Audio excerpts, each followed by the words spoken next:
People have been barbecuing a little more lately, haven't they? Yes, they sure have. Learning to barbecue or upping their skills. Well, learning barbecue, I think, is something you spend your whole life doing, because it's like anything. If you really want to get good at it, you're going to put some energy into it and learn and roll with the punches. Meg, how long have you been cooking? I have been cooking probably since I could walk. We've got some questions that people posed anyway, and Love I know it. you got set up and you've got a whole Yes. lot of gear and things ready for us. You mind if I fire it off at you? I Just would do love it? to, yes. Okay. The one question, and this is an interesting one, Okay.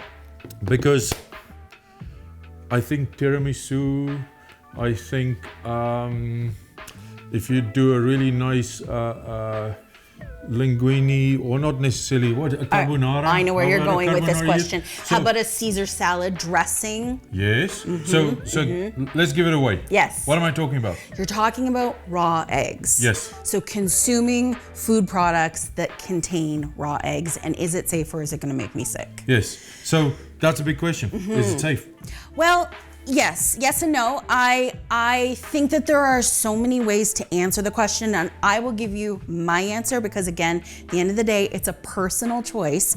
But there are so many stringent rules around how the eggs are produced at the farms, which if you've been to an egg farm, you know that it is very, very, very strict. So once they're laid, how they're transported, what they're in to cool them, the certain temperatures they need to be at is one thing. Then they get to the store and then we bring them home. So when it comes to food and cooking with food and making products that use a raw egg, I think as long as you've got eggs that are properly chilled in your fridge, and I always tell people to keep them at the coldest part of your fridge, so top shelf toward the back, never on the door of your fridge where you're always opening.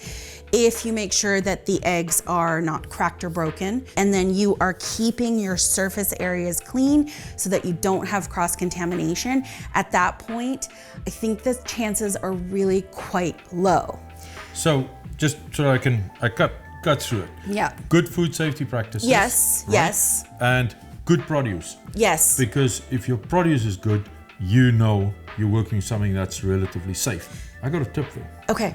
I've got a tip for people. I want some tips. One of the mistakes people sometimes make is they take their egg and they crack it right on the sharp edge of their pan Yes. or their pot. Yes. And what that usually does is it ruptures the protective membrane that's around the egg. Love this. So if you do that and you rupture it, all the shell, all the contamination Yes. is pushed right into the egg. Yes. So the best way to crack an egg, Flat surface. flat surface. There's another question that came up. Yes, there is. And it's a highly technical question. And that is, if you bake an egg sunny side up, how do you stop the white from getting crispy? If you're frying an egg sunny side up, Baking, frying? I mean, Sure. this is South Africa. We just... We're gonna go with frying. If you cook the egg, Yes. cook the egg, Yes. how do you stop the white from going all crispy and chewy? yes, because that is, how many times have you gone to a place to order eggs and it's got that brown outer circle? So I usually cut it off. it's a little hard. It's a little hard. So we're gonna demonstrate this today. We've got our burner. To get the whole thing going, you need a frying pan that's not too large. This would do for 1 or 2 eggs. So this is just an 8-inch skillet. We're going to use a little bit of butter and olive oil. I like the butter for the flavor, but it has a really low smoke point. So the olive oil is gonna help it, meaning you can put a little more heat on olive oil without it getting too smoky. We just need some good eggs, a little bit of salt, a little bit of pepper. Nice. Little bit. There's a trick to this thing. This is There's how I a trick cook. to this. Not just a little bit. Everything's not Yes. a little bit. Non-stick pan. Non-stick pan, absolutely. Good spatula for flipping, but we're not flipping where this is sunny side. And we also want to have a lid. That lid is the key. And if you want to have a ring mold, this is just a silicone ring mold. If you want to get fancy, you can place that down in as well to kind of capture the shape and prevent those sides from getting too brown. You learned this in grade 4. Okay, so you got the pan going. Yes. It's getting hot. What's next? Yes. We are going to add a little bit of butter. You're going to, or you're adding it now? I'm adding a little butter. We're There gonna you go go. for about a teaspoon of butter. And I'm adding, I'm gonna say half a teaspoon of olive oil. You need some nice fluidity in here. I'm going to do the tilting. Oh, no, I can't.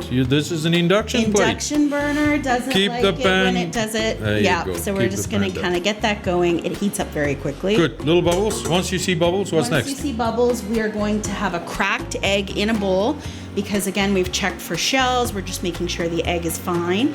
If we're going to use, are we using our ring mold today? Second advanced cooking class. Okay, so we're going to keep the heat on medium to medium low. That's important. Yes. You can go ahead and put egg in, because if your pan is too hot, the proteins cook too fast. Correct. So as this guy starts to cook, if you want to use a spatula to kind of pull the sides in, you can. Sometimes by doing it this way, it's going to make your edges a little thicker. The thinner the egg edges are, the more of a risk that you've got in making them quite crunchy.